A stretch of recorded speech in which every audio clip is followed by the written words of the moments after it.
who would not relent, Pyongyang agreed to allow a full-on security squad armed to the teeth. Kim Jong-un had a reputation. If tests showed he had something wrong with him, he was the sort to order the execution of those giving the diagnosis. He might still do the same, but now Pyongyang understood that many people would die if Kim attempted to harm de Saint-Phal or one of his team. De Saint-Phal knew the drill. It was not the first time he'd traveled to hostile territory in order to examine a dictator.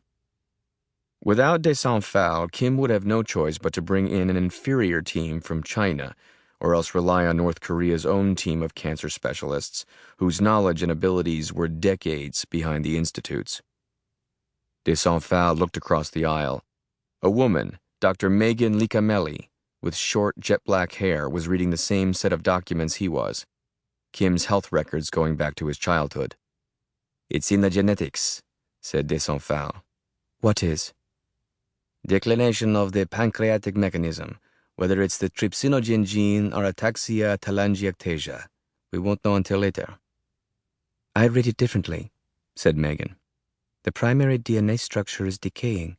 Hydrolysis, oxidation, or non-enzymatic methylation. The DNA is unstable. If you look at the sequences of his parents as compared to his grandparents, there is material genetic crossover. His grandmother was related to his grandfather before they married. Then his father married his first cousin. His basic indices are falling apart. Of course he has cancer. Not to mention he's probably completely insane. Explain to me again, Mark, why are we going?" De Saint-Phal paused.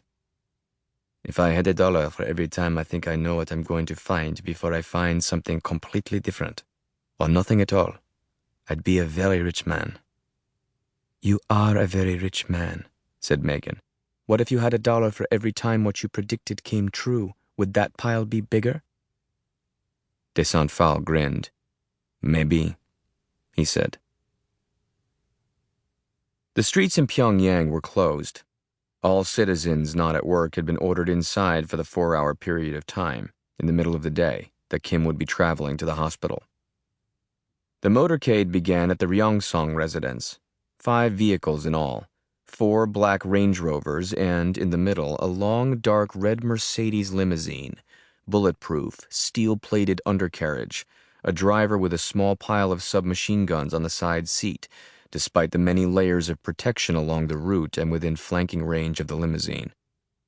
Inside the hospital, the mood was hushed as Kim Jong-un, North Korea's supreme leader, waddled down the quiet, brightly lit 6th-floor hallway. Other than a 3-man security detail, the only individual accompanying Kim was General Pak Yong-sik. Yong-sik was the head of the North Korean Armed Forces, the Korean People's Army, or KPA. By number of soldiers, KPA was the largest military force in the world. But this was not why Yong-sik was here. Yong-sik was Kim's most trusted confidant, the only other man in North Korea who knew something was very wrong with the 35-year-old Kim. Yong-sik had served under Kim's father, Kim Jong-il. Back then, Yong-sik had become Kim Jong-il's closest ally and friend. Yong-sik had been appointed head of the KPA at age 30, leapfrogging over more than 100 more senior officers. General Yong-sik was older now, but remained the second most powerful man in North Korea. If he'd been like a brother to Kim Jong-il, he was like a father to Kim Jong-un, who, at age 35, was not only infected with cancer, but was also a chain-smoking alcoholic who snorted cocaine throughout the day and could not sleep unless he passed out. Kim was his own worst enemy.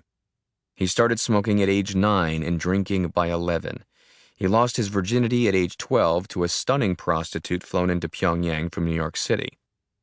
He attended a highly exclusive, highly secretive boarding school in Switzerland and returned home during his last year there, expelled after attempting to rape the 14-year-old daughter of one of the instructors at the school. Kim Jong-il's gift to the school to keep the story of his aberrant son out of the press was a $50 million check. Kim's life had been one of moneyed debauchery mixed with the sudden acquisition of power in a country trained like dogs to believe their supreme leader was a demigod. At the end of the long hallway,